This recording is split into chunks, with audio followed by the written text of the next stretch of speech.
And I tried hard to be proud of my service, but all I could feel was shame. And racism could no longer mask the reality of the occupation. These were people, these were human beings. I've since been plagued by guilt anytime I see an elderly man, like the one who couldn't walk, who he rolled onto a stretcher and told the Iraqi police to take him away. I feel guilt anytime I see a mother with her children, like the one who cried hysterically and screamed that we are worse than Saddam as we forced her from her home. I feel guilt anytime I see a young girl, like the one I grabbed by the arm and dragged into the street. We were told we were fighting terrorists. The real terrorist was me, and the real terrorism is this occupation. Racism within the military has long been an important tool to justify the destruction and occupation of another country. It has long been used to justify the killing, subjugation, and torture of another people. Racism is a vital weapon employed by this government. It is a more important weapon than a rifle, a tank, a bomber, or a battleship.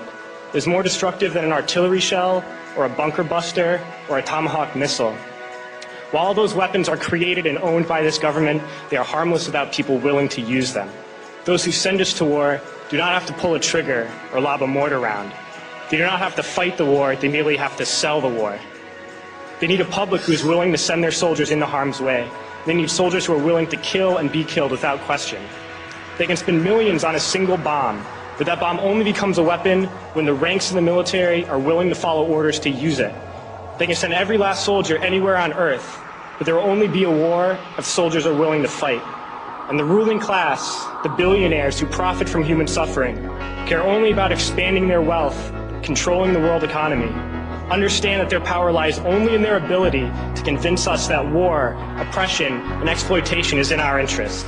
They understand that their wealth is dependent on their ability to convince the working class to die to control the market of another country.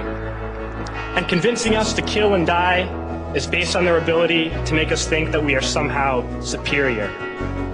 Soldiers, sailors, Marines, airmen have nothing to gain from this occupation.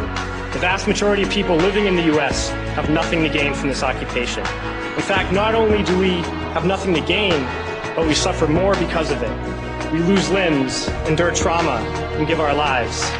Our families have to watch flag-draped coffins lowered into the earth. Millions in this country without health care, jobs, or access to education must watch this government squander over $450 million a day on this occupation.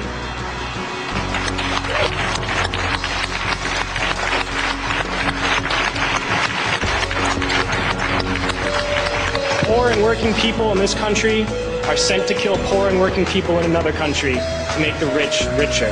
And without racism, soldiers would realize that they have more in common with the Iraqi people than they do with the billionaires who send us to war.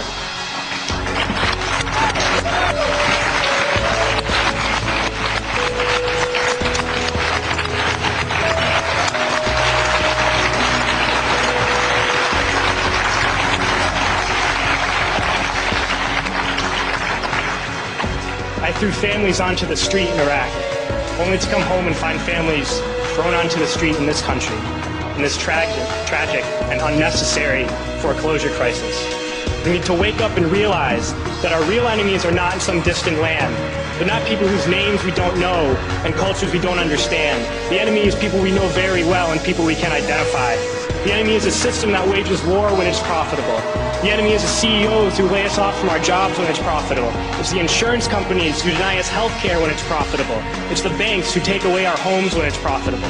Our enemy is not 5,000 miles away. They are right here at home. If we organize and fight with our sisters and brothers, we can stop this war, we can stop this government, and we can create a better world.